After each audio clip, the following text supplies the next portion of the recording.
말씀 한 목소리로 같이 읽겠습니다. 요한계시록 14장 1절입니다.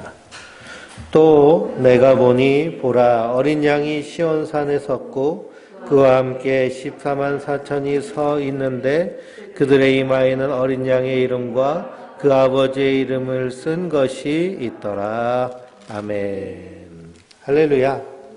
하나님께서 주시는 은혜와 평강이 우리 성도님들 위해 충만하시기를 주님의 이름으로 축원드립니다. 요한계시록 14장에 사도 요한이 내가 보니 어린 양이 어디에 서 계세요? 시온성에 서 계십니다. 12장 맨 마지막 절에 보니까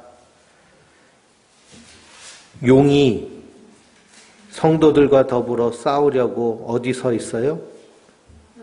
바다 모래 위에 서 있더라. 이 말씀과 대비되는 말씀입니다. 그래서 이 용은 사단 마귀인데요. 이 사단 마귀가 누구랑 싸우려고 하느냐? 그 여자의 남은 자손, 곧 하나님의 계명을 지키며 예수의 증거를 가진 자들과 더불어 싸우려고 바다 모래 위에 서 있습니다. 그리고 지금 싸우고 있나요? 싸우지 않고 있나요? 싸우고 있습니다. 그러면 여자의 남은 자손은 누굴까요? 바로 우리가 구원받은 성도가 여자의 남은 자손입니다. 하늘에 속하였으나 아직 이 땅에 살고 있는 자들. 하나님을 소망하며 하늘을 소망하며 이 땅에서 나그네와 같이 사는 자들. 이 바다 위에 선 용이 바다에서 한 짐승을 불러내고 땅에서 한 짐승을 불러내는데 바다에서 나온 짐승은 세상 권세 가진 그런 세상의 군왕, 국가 권력 이런 것들을 의미하는 것이고요. 또 땅에서 나온 짐승은 어떻게 생겼어요? 어린 양처럼 생겼는데 용의 말을 합니다. 이게 땅에서 나온 짐승. 그래서 온 세상 사람들을 미혹하고 그리고 용의 말을 듣게 하려고 하는, 용에게 절하게 하려고 하는 것이 바로 땅에서 나온 짐승입니다. 그래서 적그리스도라고 하는데요. 한 주간 뉴스를 보면서 기가 막힌 일들이 있죠. 코로나 바이러스가 좀 잠잠해지려고 하는데 IM 선교회라는 선교단체에서 거긴 또 아이들 유학 보내는 것을 비전으로 삼고 모여가지고 합숙하면서 영어 공부하고 성경 공부하고 그래서 신앙과 교육을 함께 잡는다는 식으로 해가지고 이렇게 대안학교인데요. 그 대안학교에서 대규모 감염자가 나왔습니다.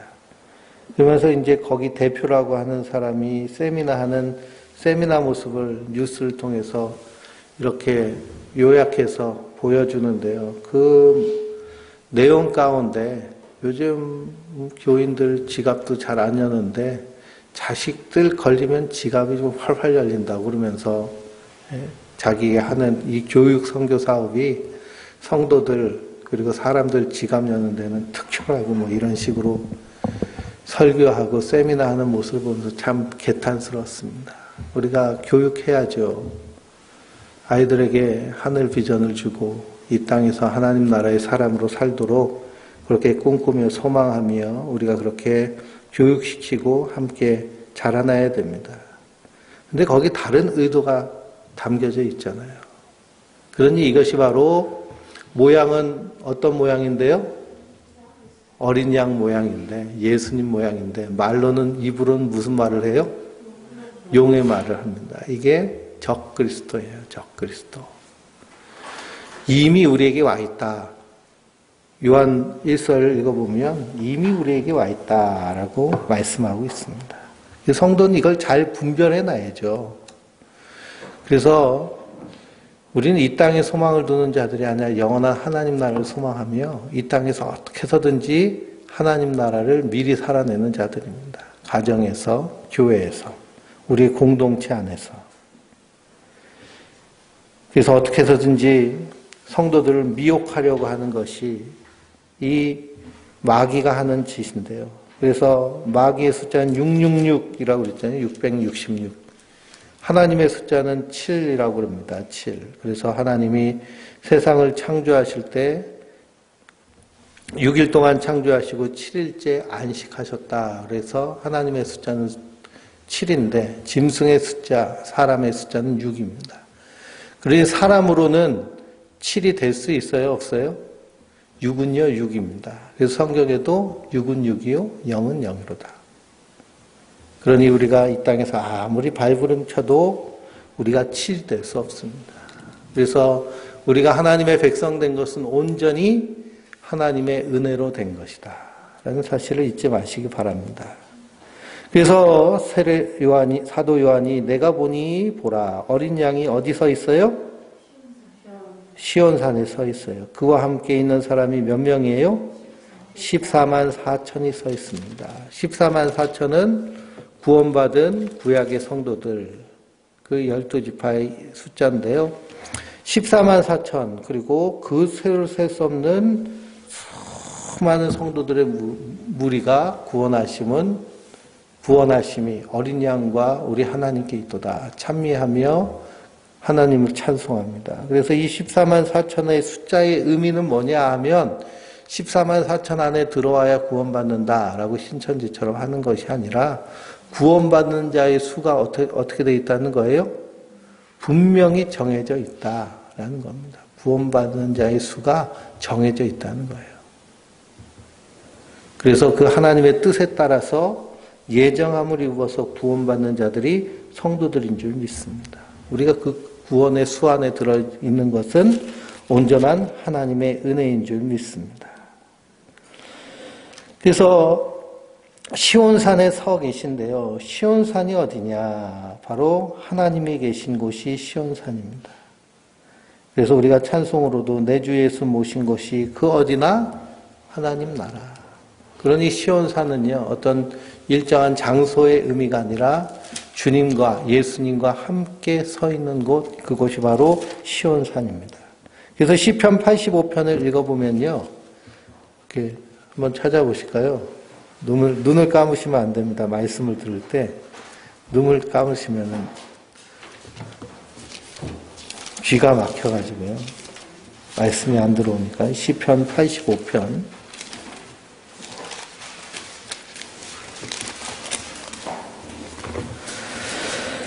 1절에서 5절까지, 시편 85편 1절에서 5절까지, 한 절은 우리 남자 성도님들이 있고 한 절은 여자 성도님들이 있고 이렇게 읽겠습니다. 시작. 여호와 주께서 주의 땅에 은혜를 베푸사 야곱의 포로된 자들이 돌아오게 하셨으며 주의 백성의 죄악을 사하시고 그들의 모든 죄를 덮으셨나이다. 주의 모든 분노를 거두시며 주의 진노를 돌이키셨나이다. 우리 구원의 하나님이여 우리를 돌이키시고 우리에게 하신 주의 분노를 거두소서. 주께서 우리에게 영원히 노하시며 대대에 진노하시겠나이까. 주의 백성이 주를 기뻐하도록 하지 아니하시겠나이까. 여호와여 주의 인자하심을 우리에게 보이시며 주의 구원을 우리에게 주소서. 내가 하나님 여호와께서 하실 말씀을 들으리니 무릇 그의 백성 그의 성도들에게 화평을 말씀하실 것이라. 그들은 다시 어리석은 대로 돌아가지 말지로다. 진실로 그의 구원이 그의 경외하는 자에게 가까우니 영광이 우리 땅에 머물리이다. 인애와 진리가 같이 만나고 의와 화평이 서로 입맞추었으며 진리는 땅에서 솟아나고 의는 하늘에서 굽어부도다. 여호와께서 좋은 것을 주시리니 우리 땅이 그 산물을 내리로다.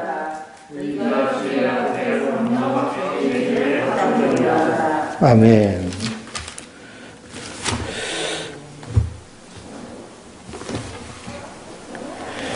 그래서 시온산은 바로 어린 양이 서 계신 곳, 그리고 그 마음에 시온의 대로가 있는 자는 복되도다라고 시인은 말하고 있는데요. 그러므로 성도는 항상 마음이 어디로 향해 가 있는 자들이에요? 시온산으로 향해 있는 자들입니다. 그래서 항상 내 마음을 살펴봐야 돼요. 내 마음의 관심이 어디에 가 있는가. 그래서 어린 양이 시온산에 있고 그와 함께한 14만 4천이 있는데 그들의 이마에는 뭐가 있어요? 어린 양의 이름과 그 아버지의 이름을 쓴 것이 있더라. 그랬습니다. 그래서 이마에 인침을 받은 자들이 성도입니다. 그러면 이마에 이렇게 인침을 받았다라는 것은 무슨 의미를 가지고 있는 걸까요? 이마에? 옛날에 종들은 어디에다 낙인을 찍었냐면은 이마에다 탁 낙인을 썼어요. 죄인이라고. 역적죄인들. 그래서 이 사람들은 어디 가도 한눈에 알아볼 수 있죠. 그렇죠? 그 사람은 역적이라고. 마찬가지로 이마에 이름이 있다라는 것은 최고의 관심사가 무엇인가를 의미하는 겁니다. 그러니까 이마에다가 십자가 그리고 다니라고 하는 것이 아니고요. 우리의 관심사가 어디에 있는가. 우선순위가. 그래서 그 마음에 시온의 대로가 활짝 열려있는 사람은 항상 마음의 우선순위가 무엇인 거예요? 바로 어린 양과 그 아버지. 우리 하나님 나라. 거기에 소망을 두고 사는 자들인 줄 믿습니다. 그럼 2절부터 3절까지 또 읽어볼까요?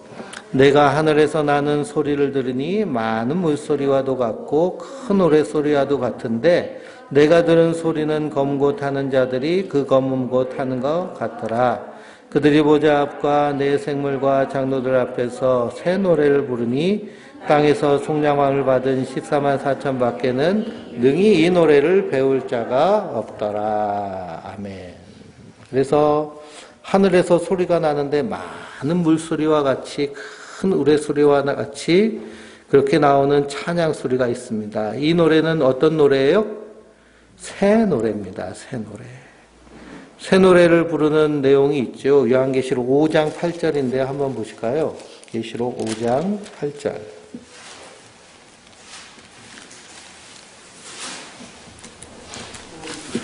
5장 8절부터 읽겠습니다. 그 두루마리를 취하심에 내 생물과 24장로들이 그 어린 양 앞에 엎드려 각각 검은 고와 향이 가득한 금대접을 가졌으니 이 향은 성도의 기도들이라. 그들이 새 노래를 불러 이르되 두루마리를 가지시고 그 임봉을 떼시기에 합당하시도다. 일찍이 죽음을 당하사 각 족속과 방언과 백성과 나라 가운데서 사람들을 피로 사서 하나님께 드리시고 그들로 우리 하나님 앞에서 나라와 제사장들을 삼으셨으니 그들이 땅에서 왕 노릇하리로다. 아멘. 또 12절을 읽어볼까요? 12절. 큰 음성이 이르되 죽임을 당하신 어린 양은 능력과 부와 지혜와 힘과 존귀와 영광과 찬송을 받으시기에 합당하시도다 하더라. 그러니 이 14만 4천 구원받은 성도들이 새 노래를 부릅니다. 이 새 노래는 땅에서 속량함을 받은 14만 4천 밖에는 능히 배울 자가 없는 노래가 새 노래입니다. 그래서 이 새 노래가 시편에도 나와 있는데요. 시편 98편을 보면요.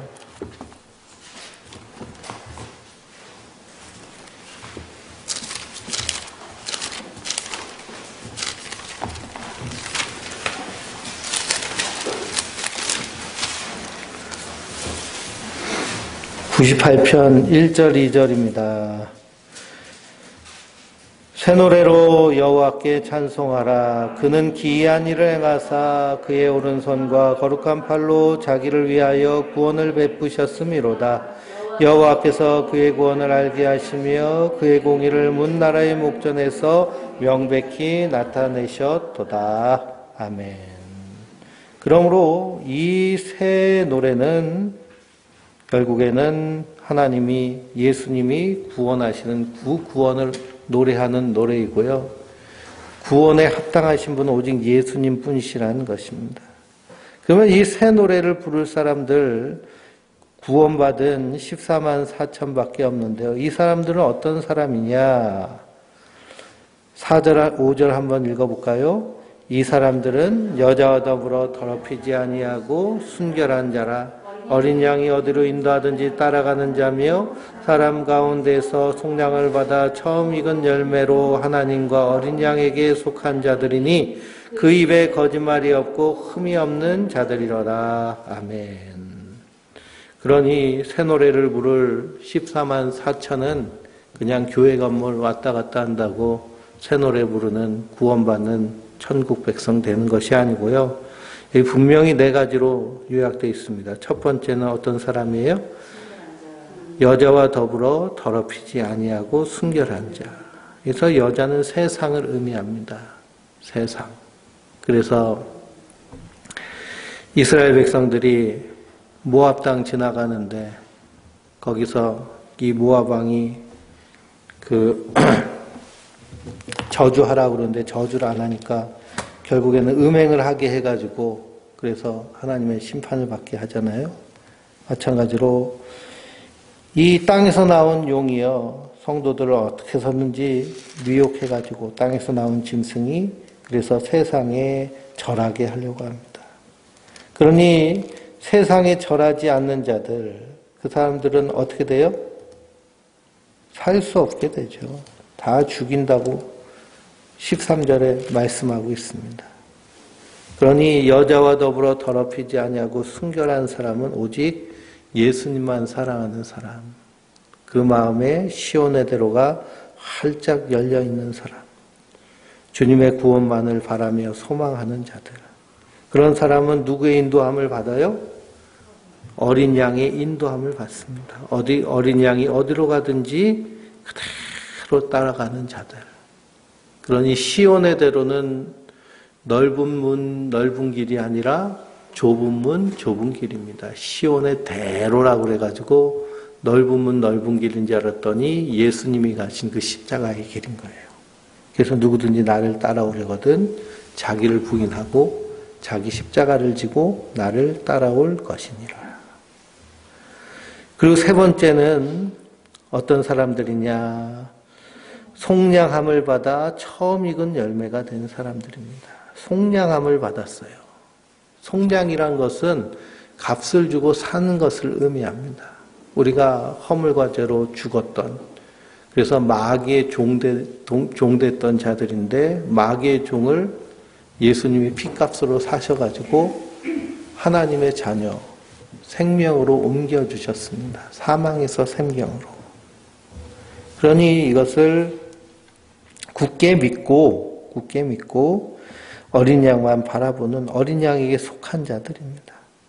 그 사람들의 특징은 또 뭐예요? 입에 거짓말이 없고 흠이 없는 자들이로다.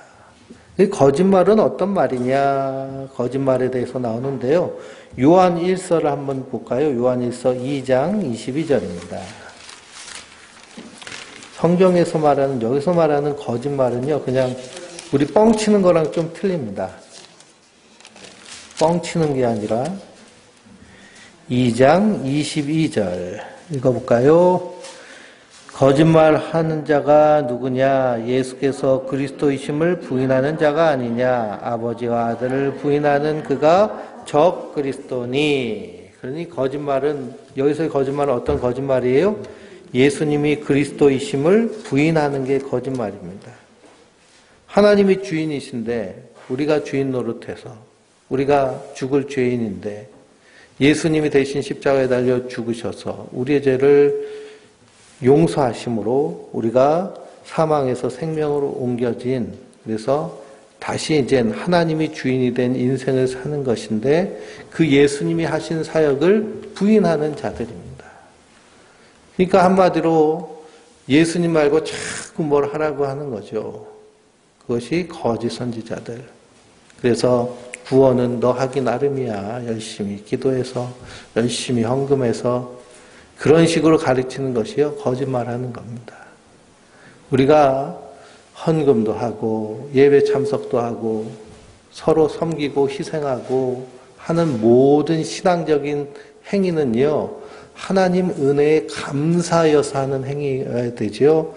내가 구원받기 위해서 하는 행위가 돼서는 안 됩니다. 그러니까 너 이렇게 해서 구원받겠어 라고 하는 말 자체가, 그런 말 하는 사람 자체가요, 자기가 구원이 뭔지를 모르는 사람인 거예요. 하나님의 은혜가 뭔지를. 자꾸만 자기의 뭔가 열심히 수고를 내야 된다, 그런 식으로 나가는 거죠. 근데 그런 식으로 하면 마르다 뿐이 안 됩니다. 그래서 우리가 정말 하나님의 사랑에 감사해서 그 은혜가 참으로 고맙고 고마워서 우리가 하는 일이 돼야 돼요. 그러니 신앙생활하면서 무슨 봉사를 하거나 수고를 할 때 내 안에 불평, 불만 그리고 자꾸 비교와 판단이 나온다 그러면은 그건 은혜로 하는 거예요? 자기 의로 하는 거예요?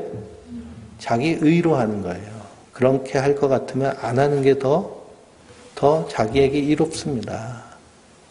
그래서 자원하는 마음으로, 기뻐하는 마음으로, 그 하나님의 은혜에 감사하여서 하늘을 두루마기 삼고 바다를 먹물 삼아 또 다 기록할 수 없는 그 하나님의 은혜에 감사해서 하는 것, 그것을 하나님 기뻐 받으십니다. 그게 참으로 하나님께 드리는 참된 예배예요. 그래서 구약 선지자서를 읽어보면 하나님 너희들 예배하지 말라고 그러잖아요. 성전문 닫아버리라고. 니들이 드리는 그 짐승, 제물의 짐승의 울음소리도 듣기 싫다고 그럽니다. 근데 또 한참 뒤에서는요, 와서 다 예배하라고 얘기합니다. 나에게 찬양하라고 하고, 예물 드리라고 하고. 그러니까 자기의, 자기 공로로 나간 사람의 그런 거는요, 하나님 안 받으신다는 거예요. 하나님의 은혜를 알고 그 은혜에 감사하여서 드리는 것을 기뻐하십니다. 그래서 마르다는 예수님께 책망받았지만, 마리아는 자기 옥합을 깨트려서 예수님의 그 장례를 준비하잖아요. 예수님의 죽음과 부활을 함께 나누는 귀한 일을 한 것이 마리아의 희생과 수고입니다. 사람들이 비난해도요, 누가 칭찬하셨어요? 예수님이 칭찬하셨죠. 그러니까 우리의 모든 수고가 그리해야 됩니다. 그래서 거짓말은 예수님이 그리스도이심을 부인하는 것이 성경에 나오는 거짓말입니다. 또 요한일서 2장 4절을 읽어볼까요? 2장 4절입니다.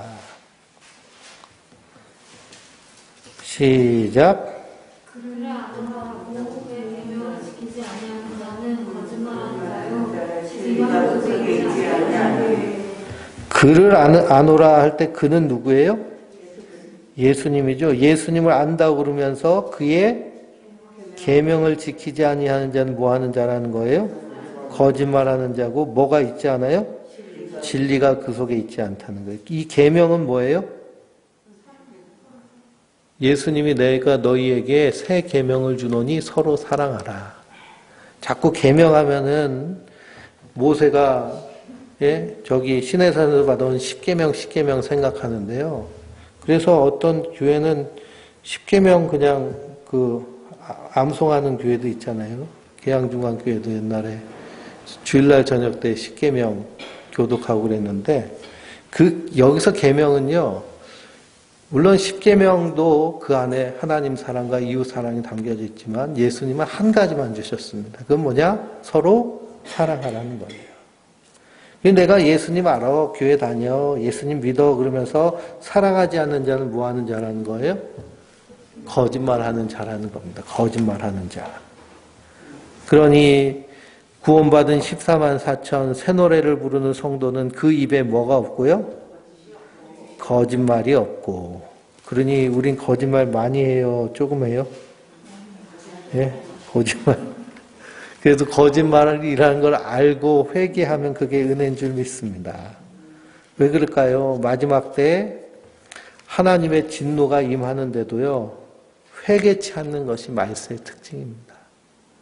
그러니 우리가 계시록을 공부하면서 성경을 공부하면서 사실 말씀을 통해서 교훈과 책망과 바르게 함과 의로 교육하기 유익하니 그렇지 않아요? 책망 받는 거예요. 책망. 하나님의 심판대 앞에서 책망받는 게 복될까요? 안 그러면 지금 말씀으로 책망받는 게 복될까요? 지금 말씀으로 책망받고 회개하는 게 복돼요. 왜 그러냐? 하나님 심판대 앞에서는요, 회개할 기회가 없어요. 이런 방구도 못하고요, 그냥 가는 겁니다. 근데 이걸 말씀을 들으면서 우리가 회개할 기회가 있는 거죠. 회개할 기회가. 그래서 거짓말하는 자 또 있습니다. 사도 요한이요. 이 반모섬에서 그냥 똑똑히 보고서는 확실하게 쓴 거예요. 얼마나 강했었는지. 4장 20절. 요한일서 4장 20절.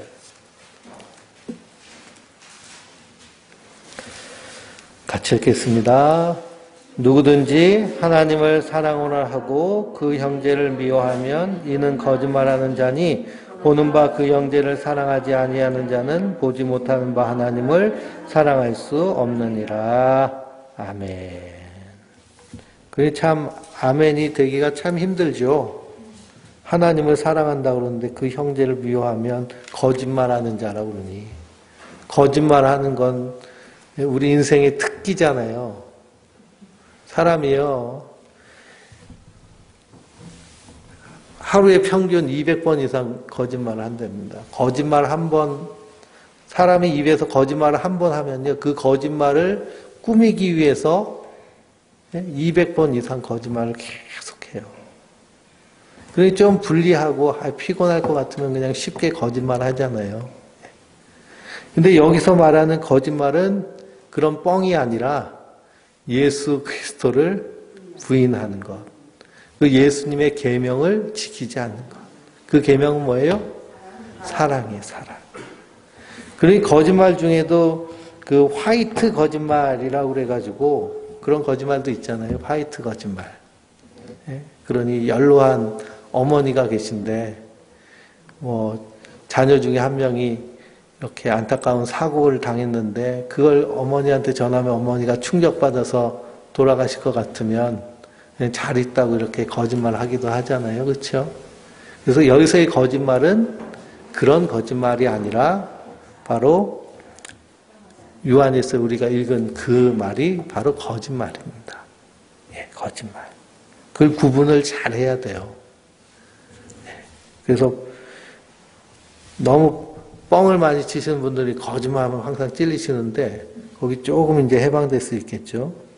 그리고 거짓말이 없고 뭐가 없는 자들이에요? 흠이 없는 자들. 흠이 없는 자들은 어떤 자들이냐? 에베소서 5장 25절을 보십시오.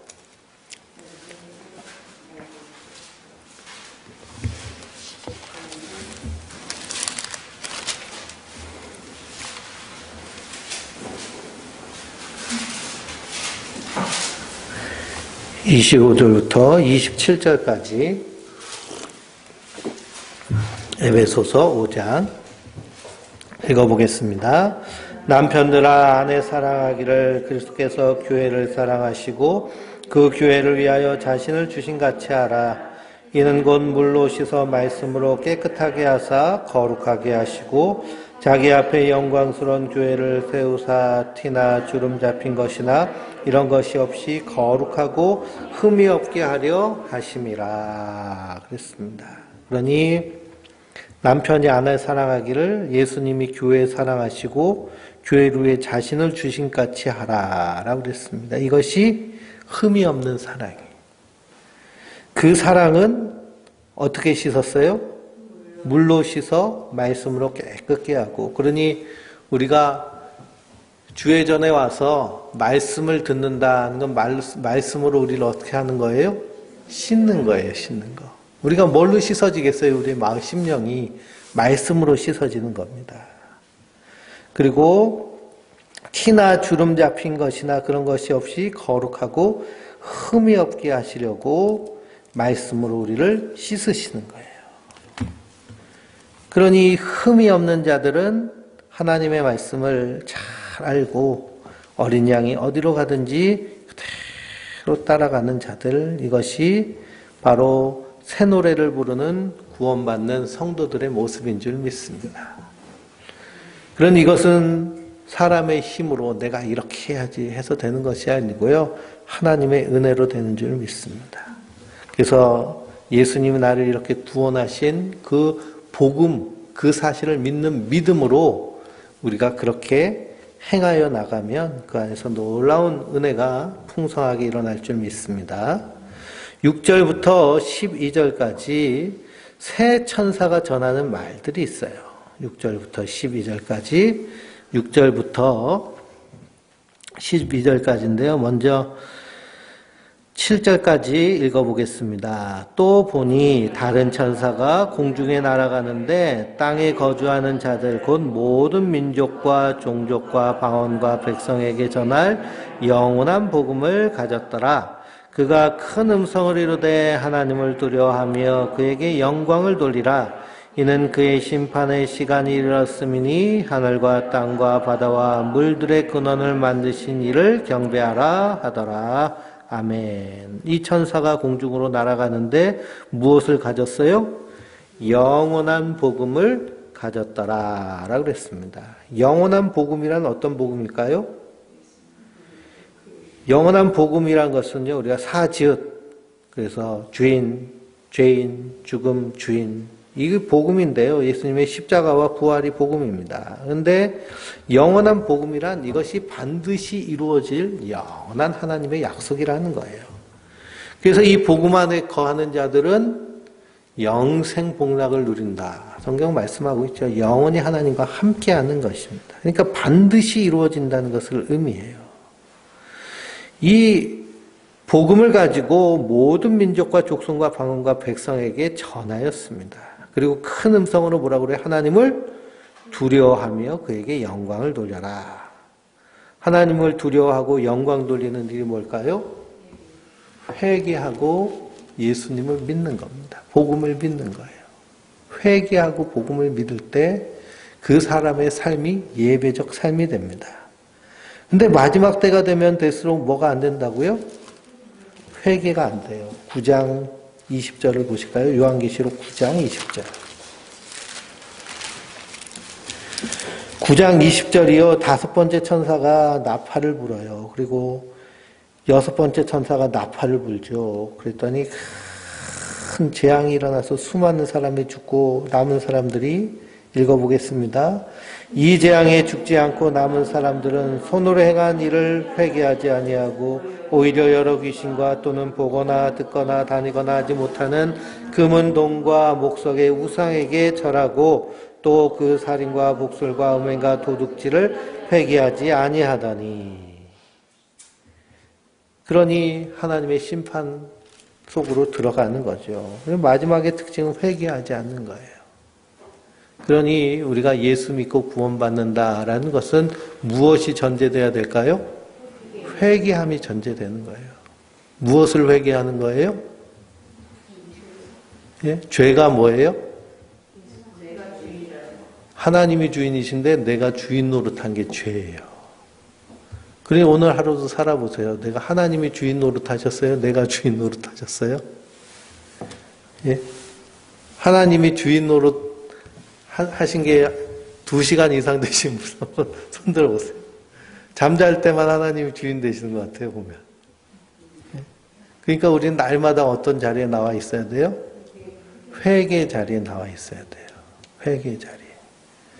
회개하라 그러니까 무슨, 내가 오늘 하루 종일 아무것도 한 일이 없는데 요즘 자가격리 하느라고 집에서 그냥 텔레비 보고 근데 너 나태한 게 회개해야 되나? 안 그러면 뭐 군것질한 거 회개해야 되나? 그런 회개가 아니고요. 하나님 주인인데 내가 주인 노릇한 걸 회개하는 겁니다. 그래서 하나님을 두려워하라. 심판의 시간이 다가왔다. 그랬습니다. 또 보니까 2번째 천사가 나타났어요. 8절 말씀입니다. 읽어보겠습니다. 또 다른 천사 곧 둘째가 그들을 따라 말하되 무너졌도다 무너졌도다 큰 성 바벨론이여 모든 나라에게 그의 음행으로 말미암아 진노의 포도주를 먹이던 자로다 하더라. 그러니 이 큰 성 바벨론은 누가 권세를 잡고 있는 거예요? 예, 사단 마귀가 바다에서 나온 짐승과 땅에서 나온 짐승을 데리고 왕로로 타는 곳이 이제는 무너지는 겁니다. 그게 마지막 심판이죠. 그래서 9절부터 11절까지입니다.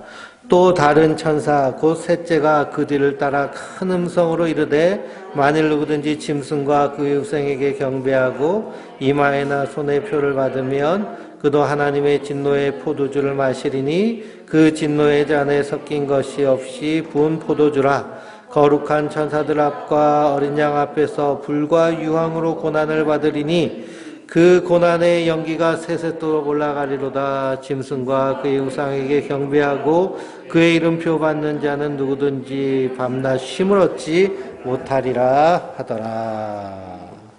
그러니 바벨론이 무너지고 그리고 그 악한 사단 마귀 용이 바다의 짐승과 땅의 짐승과 거기에 절한 666표 받은 모든 인간들이 함께 하나님의 진노의 포도잔을 마십니다. 이 일이 이미 이루어졌나요? 이루어지지 않았나요? 알파와 오메가 되신 하나님 안에서는 이미 이루어진 일입니다. 그러니 우리는 그것을 믿고 이 땅에서 어떻게 하는 거예요? 끝까지 인내하는 거예요. 시편 2편을 보면 어찌하여 이방 나라들이 분노하며 민족들이 헛된 일을 꾸미는가?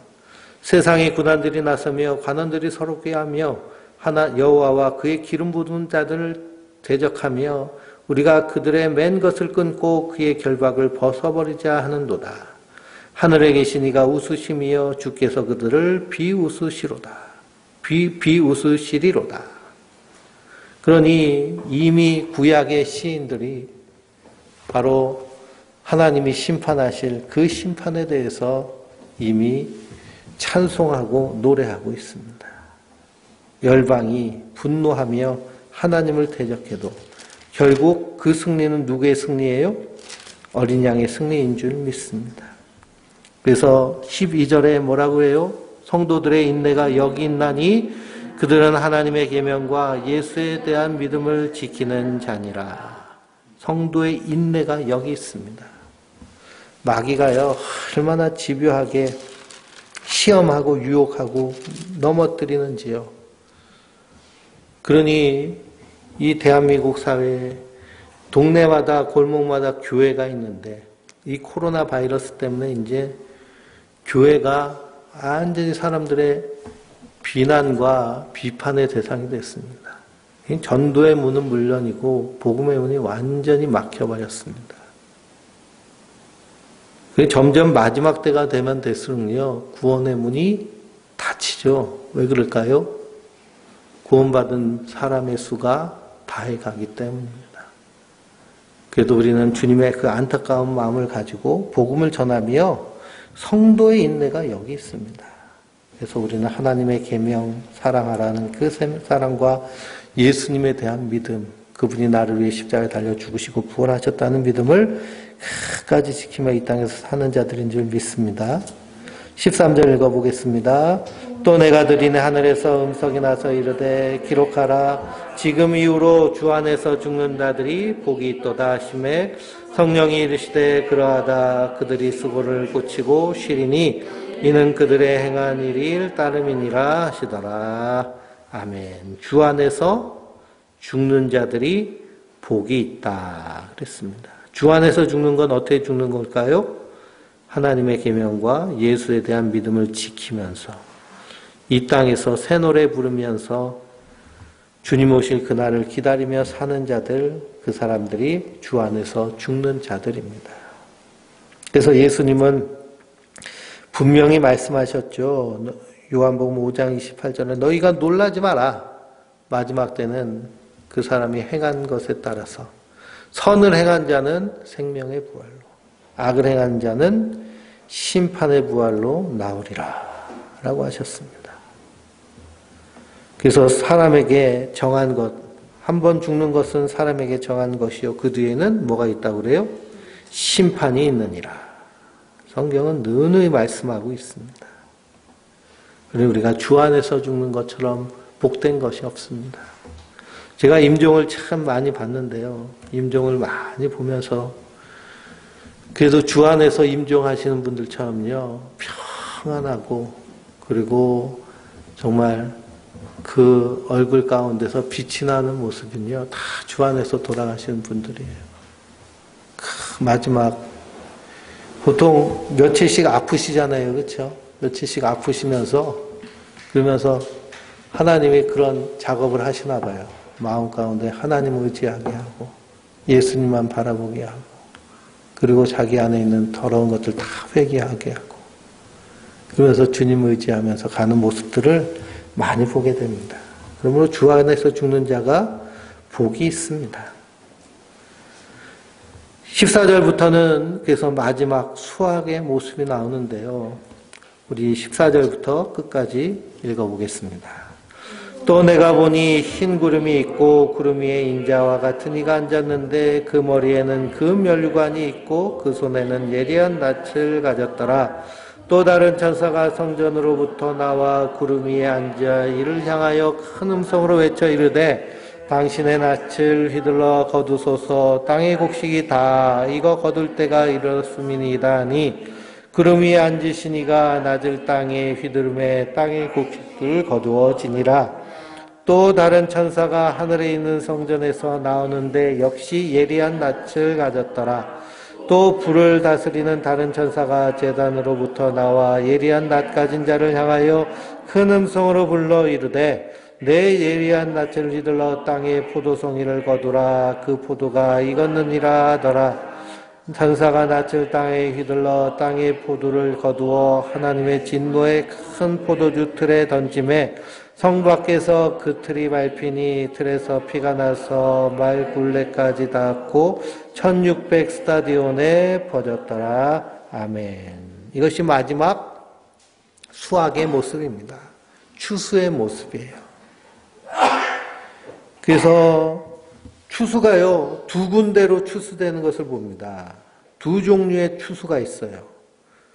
그래서 14절부터 16절까지는 누가 추수를 하세요? 인자와 같으신 이가 앉으셨는데 뭘 가지셨어요? 손에는 예리한 낯을 가지셨어요. 그러니 14절부터 16절까지 추수하시는 분은 누구예요? 인자는 누구예요? 예수님이에요. 예수님이 추수하시는 거예요. 이 신천지가 막 추수꾼 보내가지고 교회 뒤집고, 그리고 우리 같은 개척교회는요, 한 사람 한 사람 오는 게 얼마나 조심스러운지. 그래서 이 추수꾼이 와가지고 추수하는 것이 아니고요, 예수님이 직접 추수하십니다. 그리고 또 다른 추수가 있어요. 그건 누가 추수를 해요? 17절부터 천사가 추수를 해요. 그러면 누구의 추수를 받아야 돼요? 예수님의 추수를 받아야죠. 천사의 추수를 받으면 어떻게 돼요? 예? 큰일 납니다. 큰일 나요. 그래서 요한복음 4장 34절에 예수님이 보라, 눈을 들어 밭을 보라, 휘어져서 추수하게 되었도다. 그럽니다. 휘어져서 추수하게 되었더라. 그러니까 예수님이 이 땅에 오신 건 뭐 하러 오신 거예요? 추수하러 오신 거예요. 그리고 오늘 사도 요한이 본 이 추수의 장면은 결국 마지막 추수의 장면이에요. 추수를 시작해서 2000년 전부터 시작하셔가지고 이제 다 끝을 향해서 오고 있는 줄 믿습니다. 그리고 두 번째 추수는 천사가 추수를 해요. 천사가 추수를 해가지고 어떻게 해요? 포도주 틀에 던져버리고 그냥 지그지그 밟죠. 밟았더니 피가 나요. 그 피가 1600 스타디온에 퍼졌더라. 그랬습니다. 1600 스타디온은 한 300km 되는 거리예요. 그러니 이게 얼마나 두렵고 떨리는가. 이에 대해서 히브리서 4장을 읽고 마치겠습니다. 히브리서 4장 1절에서 3절입니다.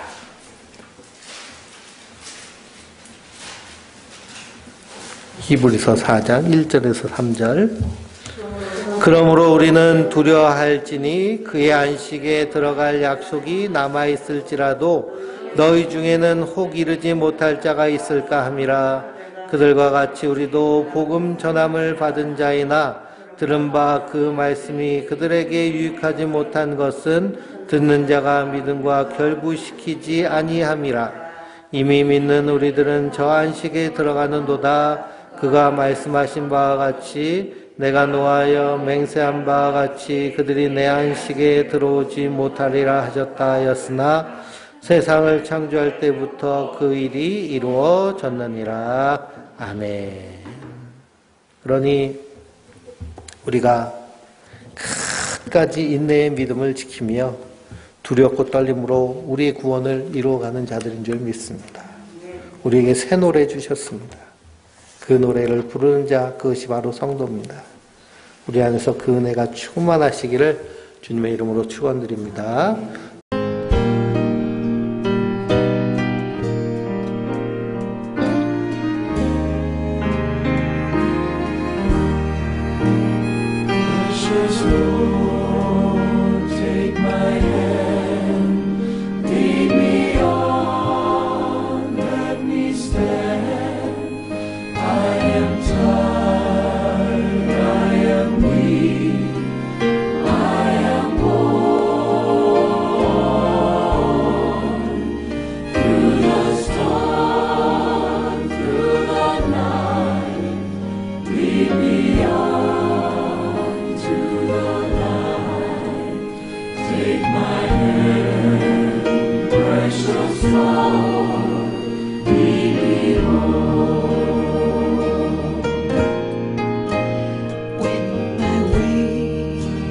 Grows drear, precious Lord, linger near when my life is almost gone.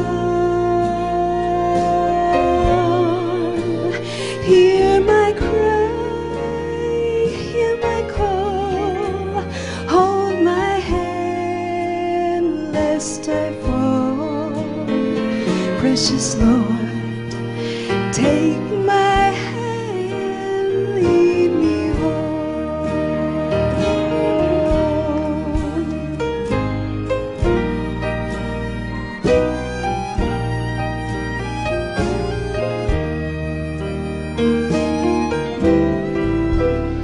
When the shadows appear